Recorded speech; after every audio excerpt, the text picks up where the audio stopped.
Hello, my name's Tuppence. So there are a couple of mould designs which I absolutely love and I wish I could buy them in bigger moulds.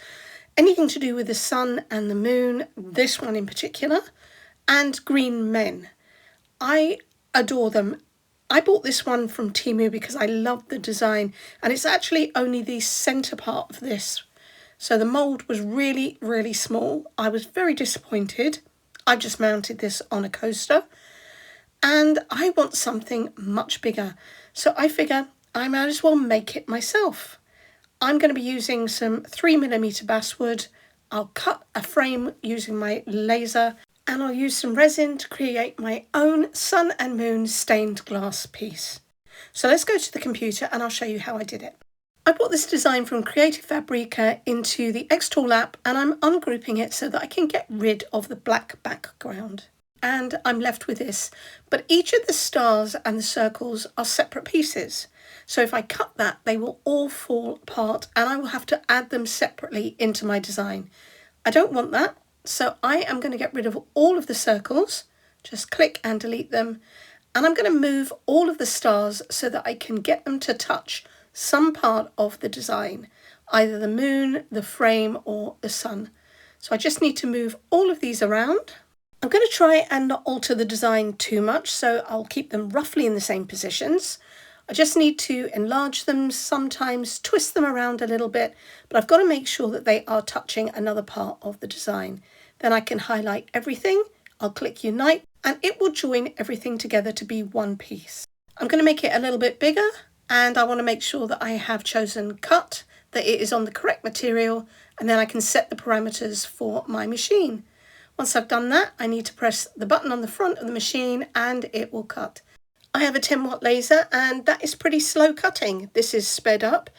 And as this is such a large design, that's going to take quite some time. So I'm just going to leave this to cut. And this is what I end up with. It's a really nice cut. But I did forget to attach a couple of pieces. So I've got the eye, which needs to go somewhere around there. I also lost a star.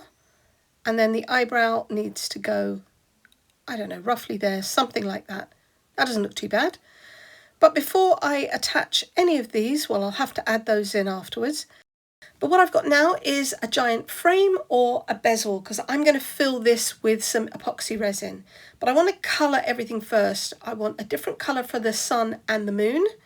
And I really want this to shine, so I'm going to be using some foils and some chrome pens. Because this surface is wood, it's slightly textured, so I need to make this as smooth and shiny as possible before I start. I'm going to seal it using some acrylic varnish. I'm just dabbing that on with a sponge. This is slightly diluted, so I'll do a couple of coats, make sure that everything is covered. That way the chrome marker that I put on it and the foil won't take on a texture. It will just be nice and smooth and shiny. Once I've done the front, I'll do the back and I'll leave everything to dry thoroughly.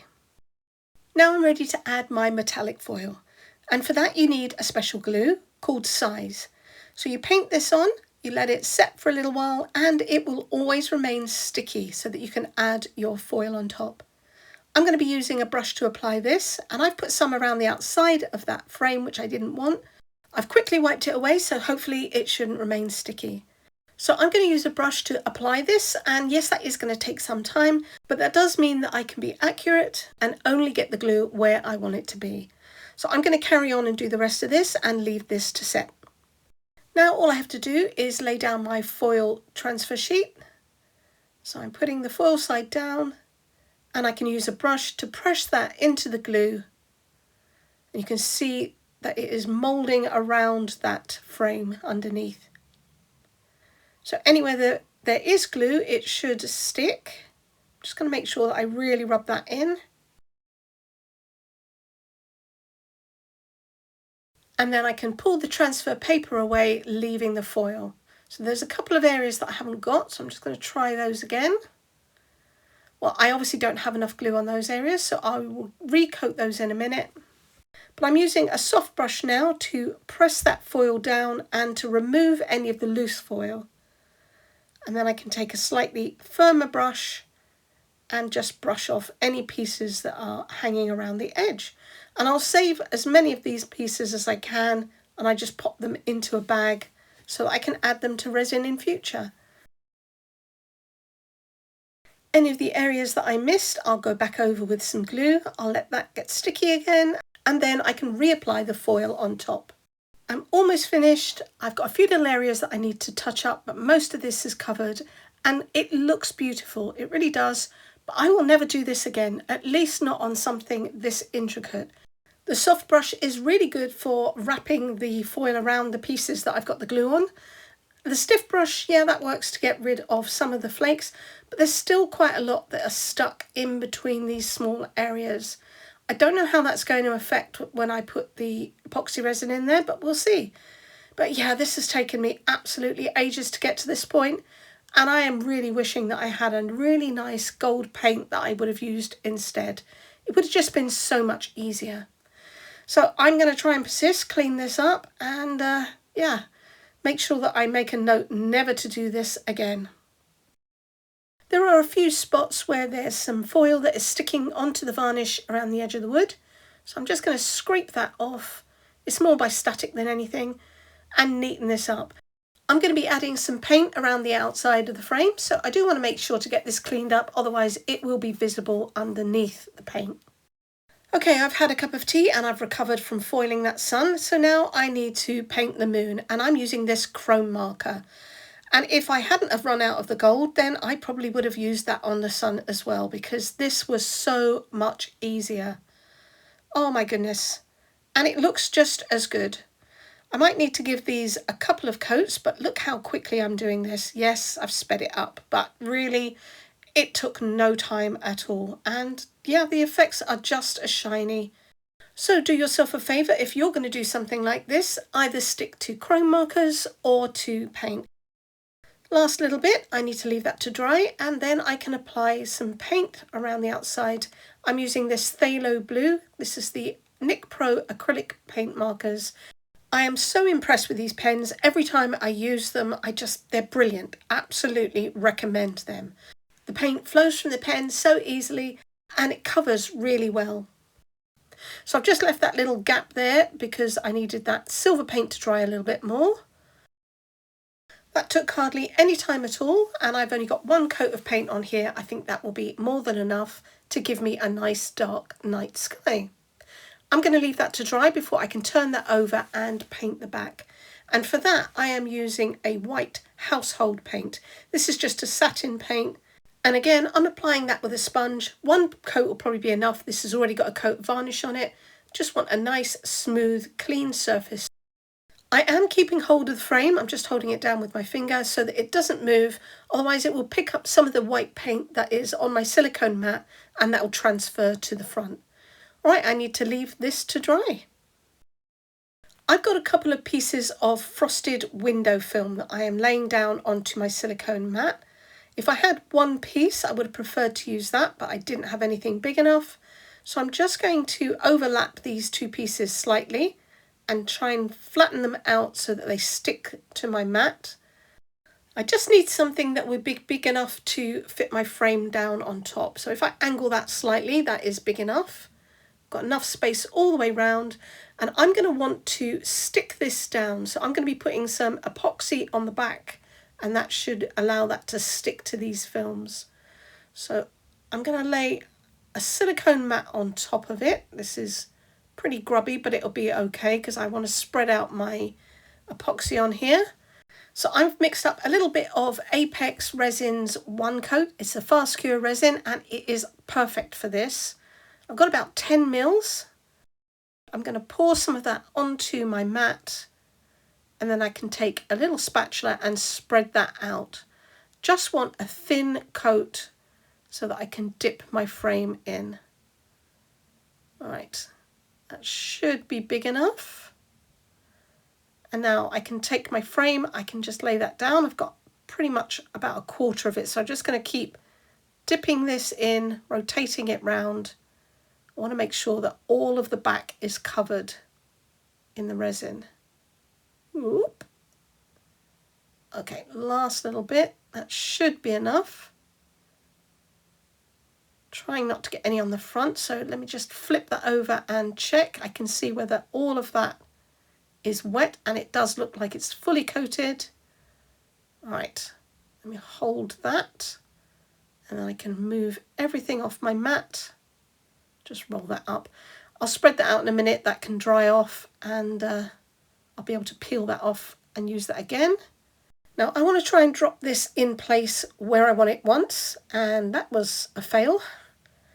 Ideally, you don't want to lift it up again, otherwise you've transferred some resin onto that film like that, and that is going to show up in your piece. So yeah, but I'm going to make this work because, well, that's what's happened. So let me just clean up some of this mess. Right, I need to put a heavy weight on this so that it will cure and cure flat. So I've got this glass cutting mat. I'm going to lay that on top and leave that to set. This will take a couple of hours, and then the frame should be fully sealed onto that window film. Okay, it's time to remove this, and that is now stuck in place. So that's acting like a bezel tape. Now I've got a few blobs of resin that I can see, so I'm just going to peel those up.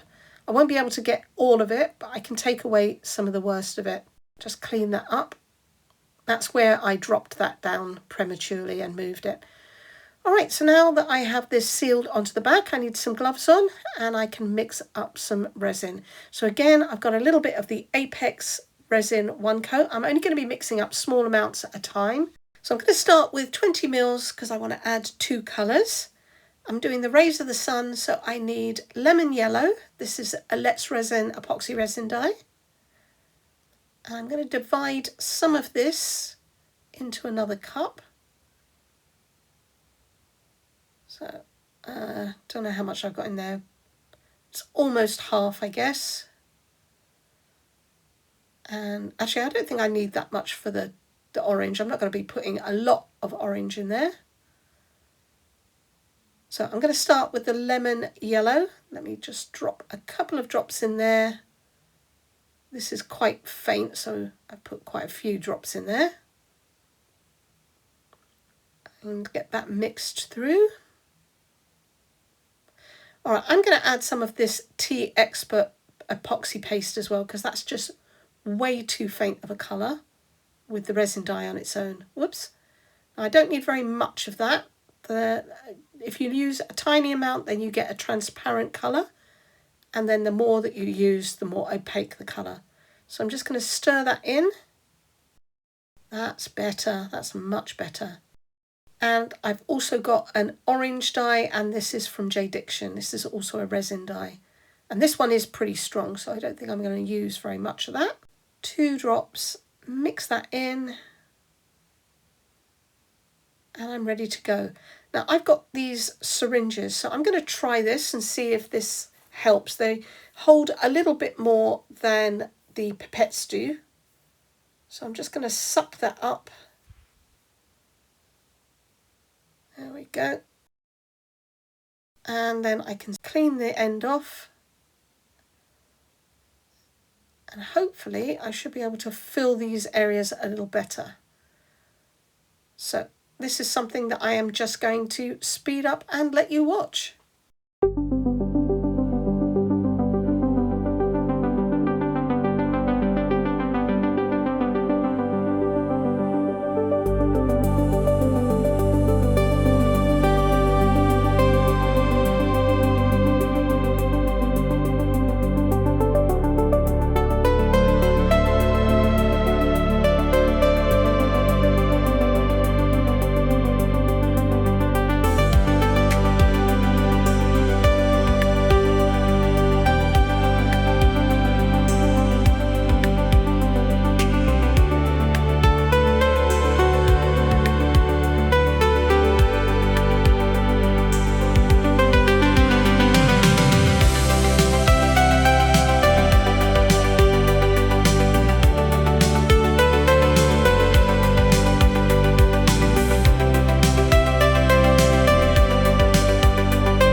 I hit a small problem and I've had to remix up some resin, only this time I'm using the Mould Resin. I was using Apex 1 coat, which is a fast cure, and the problem is that it is a fast cure. It was curing way too quick, and these syringes were just not working. The tip is too big and the resin was curing within them. So I've switched to the mould, which is a normal resin, and I'm going to be using some pipettes. So back on with the music and fill this up.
Time to add the sky. I've got a little bit more mould resin and some sky blue resin dye from Let's Resin.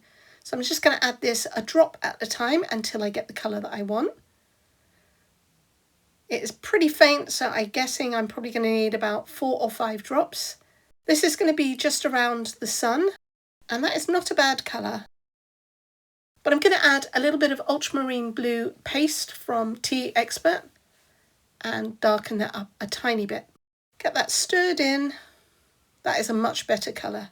I'm going to pour this lighter colour around the sun, and then I'll make 2 different shades, a slightly darker blue and a purple, and I'll graduate that out through the sky.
I went to pick up the blue cup, but it stuck to the film and that caused the purple pot to knock over.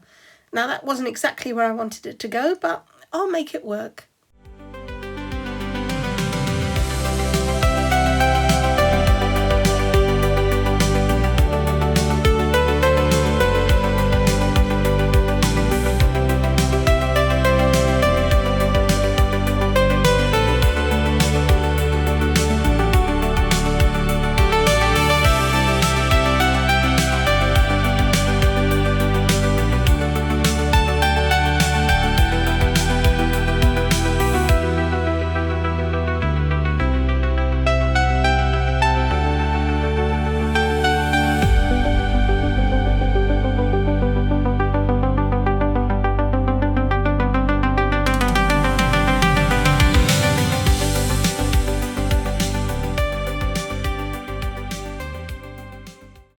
All that's left to do is the moon, and I've realised that I forgot to stick these pieces down when I stuck the frame down, so that's something I need to do now. I'm going to take a little bit of the blue resin out of the cup, just spread that onto my mat with my gloved finger. Just want to coat the back of these pieces, so let me do the eyebrow, dip that in and get that back covered. Whoops. Try and keep it only on the back, and then I can lay that down, and then I can do the same to this one and put that in place. So I'm not really sure where they're supposed to go. That looks about right. I want him to look smiley. Okay, that's not bad. All right, I am going to leave these pieces to sit for about an hour and a half, and then I'll come back and finish. This area is pretty large and it won't take me very long to pour it, so I've switched back to using the Apex Resin 1 coat, and this will be pretty quick. I want to add some of this pearl mica powder to it. Let me just grab a clean stick, and I don't want too much of it because I do want to keep some kind of translucency. So I'll just get that mixed in, and then I'm going to add this opalescent chunky glitter. This is pretty flat, so even if it sinks, it should still be visible. One good spoonful and mix that through. So pretty. All right, now I just need to add this in and smooth it out. So I'm probably not going to need all that I've mixed up. That's okay, I'll just throw that into another mould. I'm just going to take my microbrush stick and help that get into all of the corners so that it fills up all of the frame. And I need to scoot it around by the eye as well. I've got a few bubbles from mixing in that glitter, so I'm just using a torch to pop those. And then I need to leave this to cure, and because I use mould resin, that'll be 24 hours. I think this is okay to take off the plastic now, so I'm just going to take that off my mat, flip it over, and then I can peel this off. And it comes off like a dream. So clean, there is no leaking resin at all. Well, all right, there's one little tiny bit of blue up on the ray of the sun, but I did find a few areas that I forgot to fill up. It was a little bit difficult to see. It probably would have been easier if I hadn't had this on a clear mat. But never mind, I can fill them up now, and I should do it properly using epoxy resin, but for speed, I'm going to use craft UV resin. There are only small areas that I need to fill. So I'm pressing my frame down into my silicone mat, which is a little bit squidgy, so that should form a seal. And then I can use a microbrush stick to add the resin a drop at a time until I have the area filled up. Then I can take my UV torch, I'm going to hold that right on top of it and cure that. Then I can flip it over and cure it from the back as well. And I have one more area that I need to fill, and that is the purple bit by the star. Now I am left with a little bit of resin that is around the edge. I'm going to take a file and rub that off because it's pretty visible and it looks messy. So I'm just sanding that down a little bit, get rid of the dust, and then I can go back over that surface with the same paint pen as I used before, and you won't know that it was there. I've got one more final bit of tidying up to do, and that is little bits of resin that came out from the side of the frame when I originally put it down onto the plastic. So I'm just going to take a nail file and remove those. It won't take very long, it's extremely thin. So I'll just get that nice and smooth, and this will deal with any paint or spills that I have on the outside. And then I can paint around that edge with the same blue that I've put on the rest of the frame. But there aren't many areas to clear up. If I show you, most of the edges are really clean. There's just a very thin bit here, and I'm not going to worry about that. I'm really happy with this so far, but now I need a way of hanging it up. So I'm just going to flip it over, and can we please admire how clean that back is? And I even love the ripples that I've got on there from the plastic. So this is what I'm going to use to hang it up. It is a jewellery bail, and I can just about fit it here so that it won't be visible from the front. I can put one on the other side, and I'll put that where the star is. So I'm going to apply this with 2 glues because this has a little cup in the middle. So I'm going to use some of this B7000. I'll put a blob in the middle of that cup. This is going to take a little while for that to set. So I'm also going to use some super glue, and I'll run that around the edges, and this will give some instant grab until that glue in the middle sets. So I'm just trying to put that around the edge. Okay, that will probably do. And then transfer it over. And then I can lay that down. It just about fits. It's going to stick to my glove. There we go. And that should not be visible from the front now. So I need to do the same with the other one, and I can put it just where that star is. That should be fairly evenly balanced, and it also should keep it hidden from the front. I'm going to need to let these cure properly before I hang this up and get you some photos, but this is what it's looking like. I really love it. It's quite a large piece, and gives me my sun and my moon. So I hope you've liked this. If you have, please give me a thumbs up, comment, share, hype if you can, and please subscribe to my channel if you haven't. It will really help me, and you'll be able to come back and see what I'm making next time. Until then, thank you very much for watching. Take care. Bye.